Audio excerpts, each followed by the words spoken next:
Donald Peterson presents the true adventures of Junior G-Men. The Junior G-Men are on the air, speeding to your homes, ready for action. Stand by. All Junior G-Men, stand by. Stand by for the thrilling details of the secret of the locked room.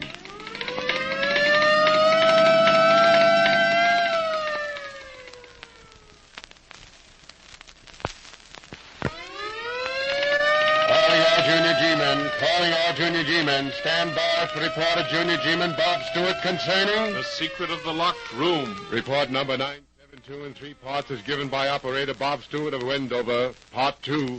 Now, my dad is a lawyer and has as a client a Miss Martha Van Cleef, who lives about 30 miles from Wendover with her nephew Paul and an old butler named Graves. Well, several weeks ago, Paul Van Cleef came into the office and asked Dad to ride out to see his aunt because he was worried about her.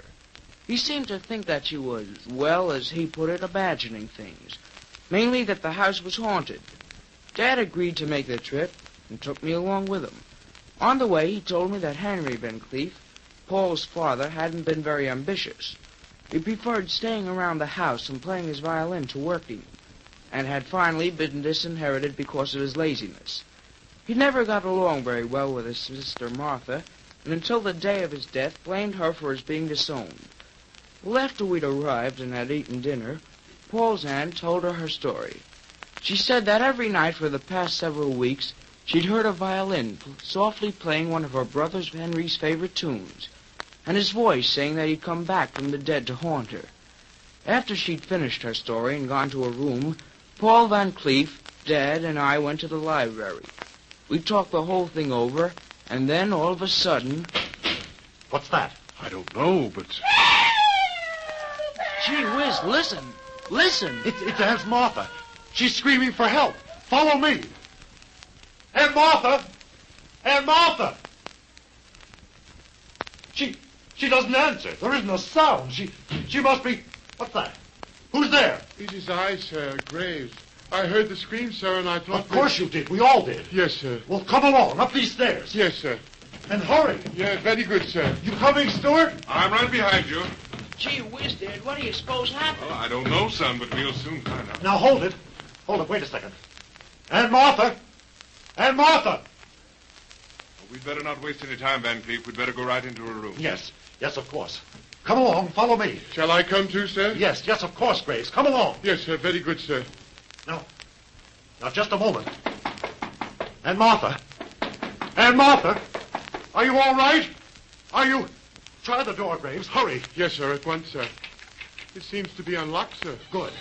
Come on in, all of you. We'll see if... Good heavens. What's the matter? What? There, on the floor, lying beside the... But hurry. Give me a hand, someone. Help me lift her up on the bed. You better not touch her, sir. Not to touch her. No, sir. And why not? She might be dead, sir. Dead? Yes, sir, and the police would want to see that the body had not been disturbed, sir. The body? Well, wait a moment.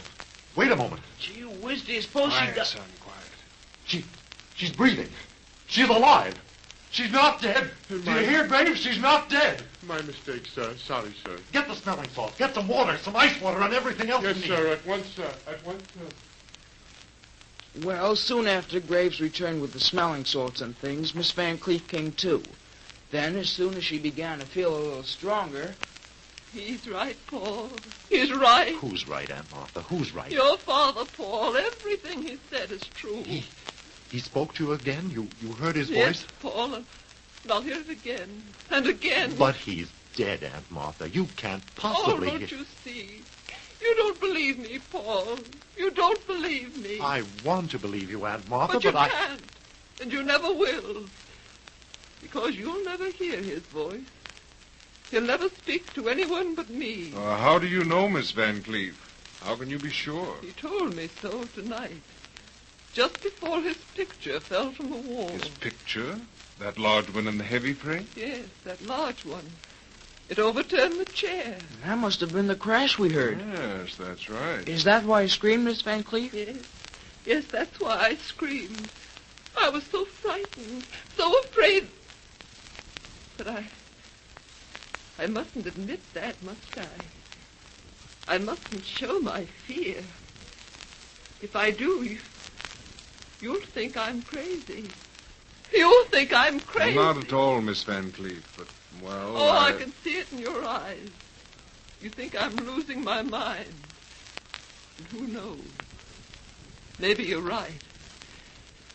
It's all so real, though. I can hear him so clearly, just as if he were here in this very room. And that tune he plays on the violin, it's always the same, always the same. Tonight again, I just turned off the lights and was sitting in that chair, there by the window. The moon seemed so bright, and then suddenly, as it passed beneath the clouds, music again. Same old tune, same old tune. Oh, Henry, why are you doing this to me? Why and how long is it to go on? How long? Am I never again to know a moment's peace, a night of... Stop. Oh, the laugh again. His laugh. We meet again, dear sister. We meet again. Yes, Henry, we meet again. Oh, Henry, wherever you are, I beg you... You've lost your mind, dear sister. Amusing, isn't it? Very amusing. Oh, Henry, if only you'd listen... You're beginning to doubt yourself, are you not, dear sister? You're beginning to doubt yourself. Yes, I am. I'm beginning to... You think it's strange, do you not, that no one else has ever heard my voice? That to you alone that privilege has been given? Yes, I think it's... Well, rest assured, dear sister, no one else shall ever hear me. Only you. Only you. Oh, please, Henry, if only you... Farewell, dear sister, until we meet again. Until we meet again. Wait. The music again. The same old tune again and again. The same old tune.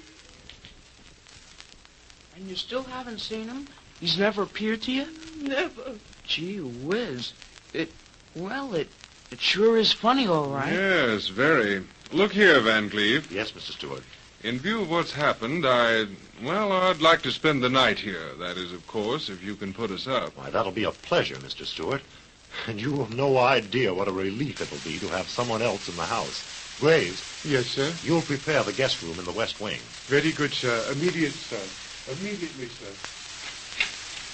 And now, if you don't mind, I'd like to call my wife. Why, of course. I'll tell her that Bob and I are going to spend the night here, and that she doesn't need to expect us home until sometime tomorrow afternoon. And later that night, after Dad and I had gone to the room that had been prepared for us, we got to talking about... I can't understand it. I just can't understand it. Neither can I, Dad. There just doesn't seem to be any reason for it. That's just it. There isn't any reason.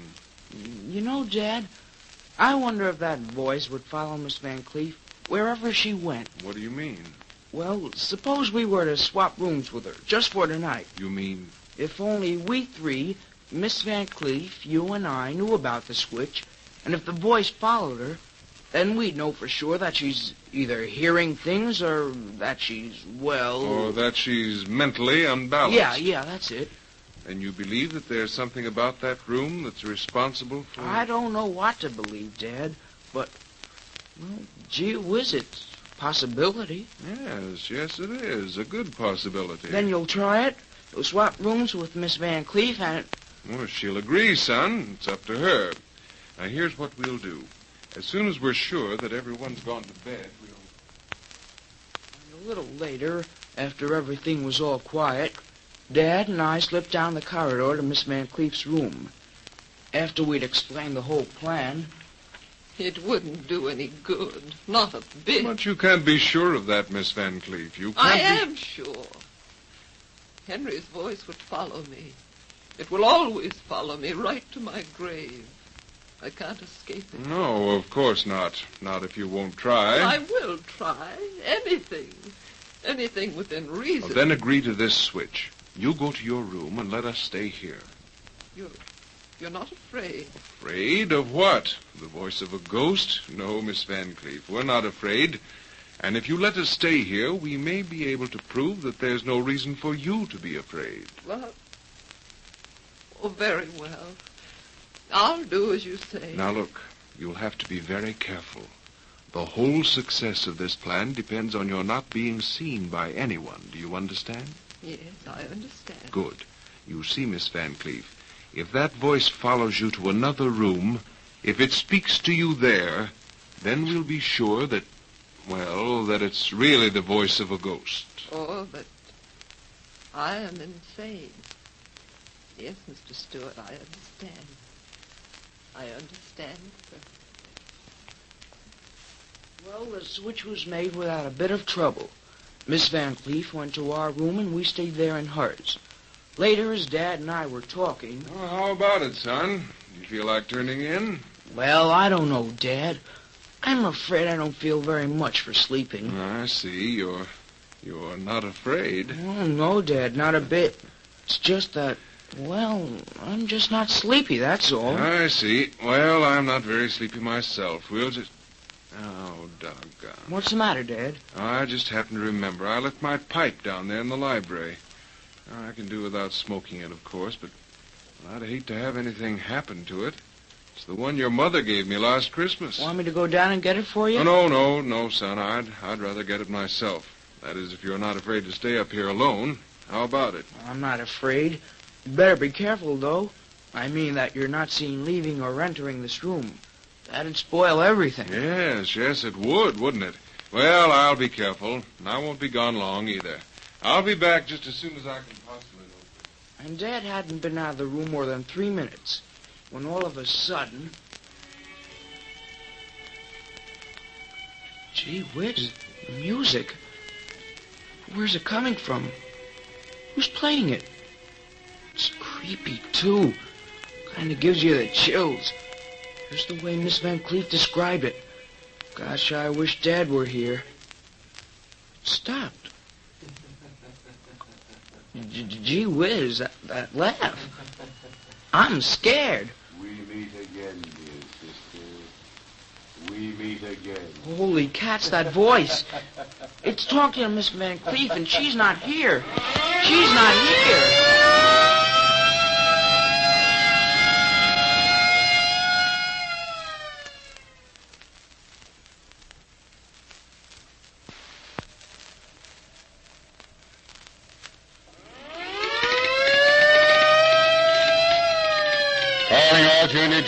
Calling all Junior G-men to report at once to points of duty. Calling Junior G-man Bob Stewart to report to Director Donald Peterson at the next meeting on this station to continue report concerning... The secret of the locked room.